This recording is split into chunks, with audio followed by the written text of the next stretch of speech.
नमस्कार बच्चों, संस्कृत पाठशाला में आप सभी का स्वागत है।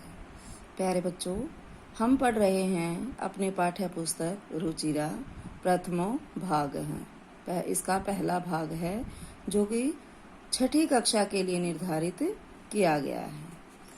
इसमें हम पढ़ रहे थे पाठ 5 का अभ्यास कार्य। पाठ 5 का अभ्यास कार्य प्रश्न नंबर 4 हम कर चुके। अब हम बढ़ेंगे प्रश्न नंबर 5 की ओर। चलिए शुरू करते हैं। प्रश्न नंबर 5, समुचितई पदई रिक्त स्थानानि पूरयत। समुचित पदों से रिक्त स्थान पूरा करें। अब कैसे करना है? आपको दी हुई है विभक्ति, एकवचन, द्विवचन, बहुवचन।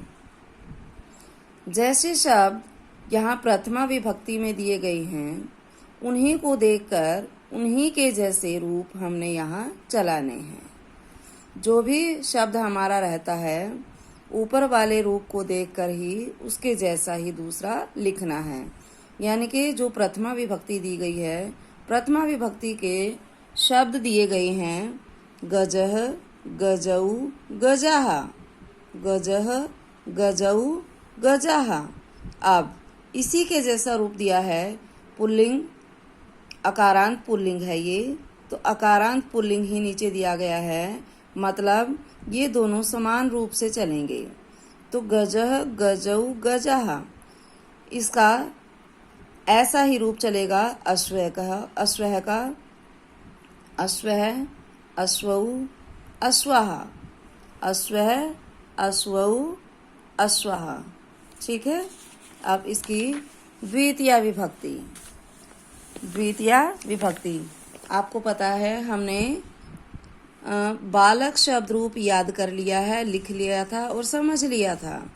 जैसे बालक शब्द रूप है, उसी की तरह ये सारे अकारांत पुल्लिंग के शब्द दिए गए हैं, तो हमें कोई प्रॉब्लम नहीं आएगी।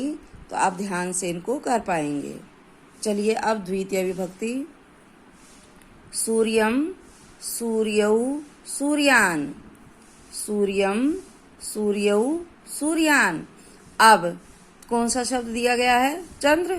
तो चंद्र का द्वितीय विभक्ति में चंद्रम, चंद्रौ, चंद्रान, चंद्रम, चंद्रौ, चंद्रान। समझ आ गया?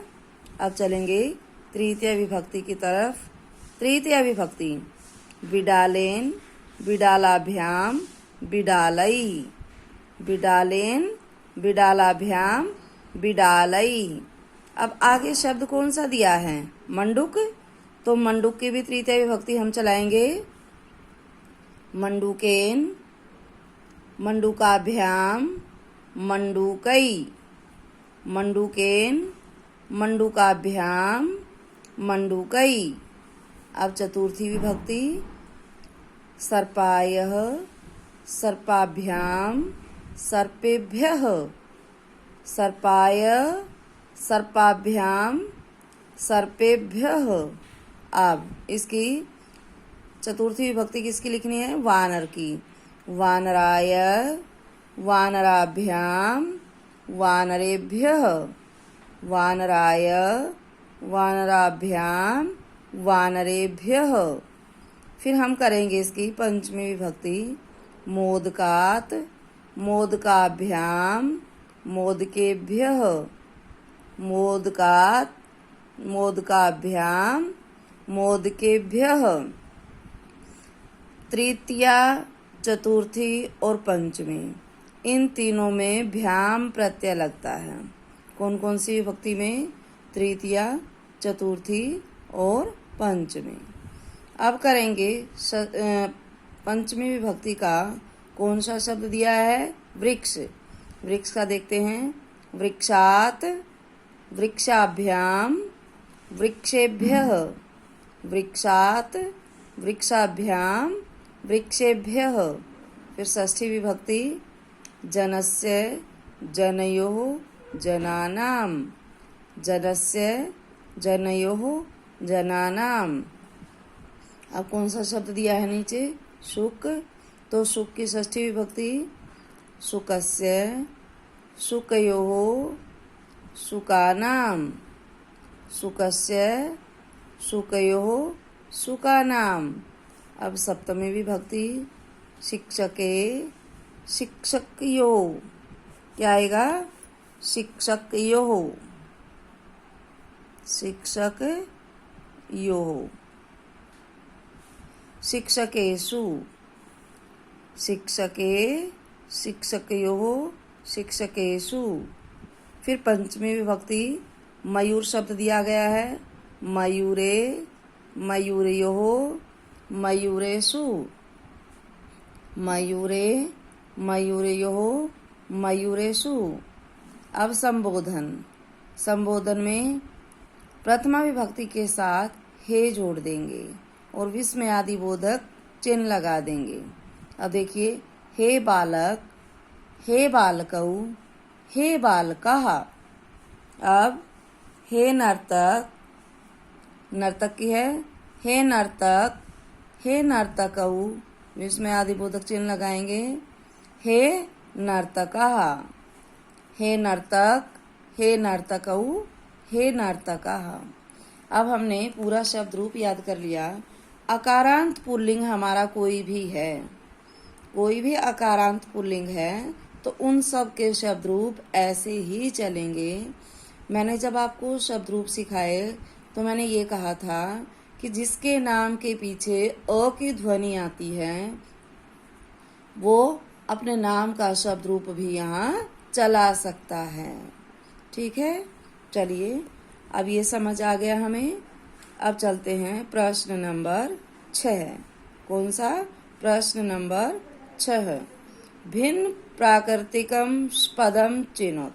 भिन्न प्रकृति वाला शब्द चुनना है जो अलग प्रकृति का है। आपने सुना होगा ओड वर्ड, ठीक है, वो ओड चुनना है इसमें से जो अलग है। 4 शब्द दे रखे हैं, 3 शब्द किसी न किसी तरह से भिन्न हैं, मतलब एक जैसे हैं, और चौथा जो शब्द है वो इनसे अलग है।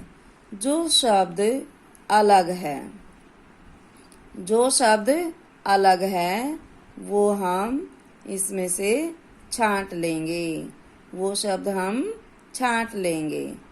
अब देखिए इनमें से अलग शब्द कौन सा है? गंगा, लता, यमुना, नर्मदा। अब हम देख रहे हैं यमुना, नर्मदा, गंगा, ये सारी क्या हैं? नदियां हैं। सारी क्या हैं? ये नदियां। अब जो लता शब्द आया है, लता शब्द का अर्थ होता है बेल। क्या होता है लता शब्द का अर्थ? बेल। तो ये लता शब्द इसमें अलग है, भिन्न प्रकृति का है, तो हम इसको अलग कर देंगे। अलग प्रकृति का शब्द कौन सा है? लता। चलिए आगे चलते हैं। उद्यानम, कुसुमम, फलम, चित्रम। उद्यानम, कुसुमम, फलम, चित्रम। अब आपको इन चारों में से अलग शब्द कौन सा नजर आया? क्योंकि उद्यान बगीचा है, बगीचे में क्या होते हैं? फूल भी होते हैं, फल भी होते हैं, ठीक है। तो इनसे अलग प्रकृति का शब्द कौन सा है हमारा? चित्रम। कौन सा शब्द है? चित्रम। चलिए आगे। लेखनी, तुलिका, चटका, पाठशाला। अब जो ये 4 शब्द दिए हैं ध्यान से पढ़ो, इनको पढ़कर आपको समझ आ जाएगा इनमें से अलग शब्द कौन सा है।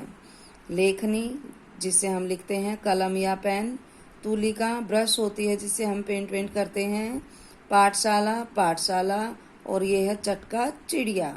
तो इन सब में अलग शब्द कौन सा हुआ? चटका, चिड़िया। तो ये भिन्न प्रकृति का शब्द है, इसको अलग छांट देंगे।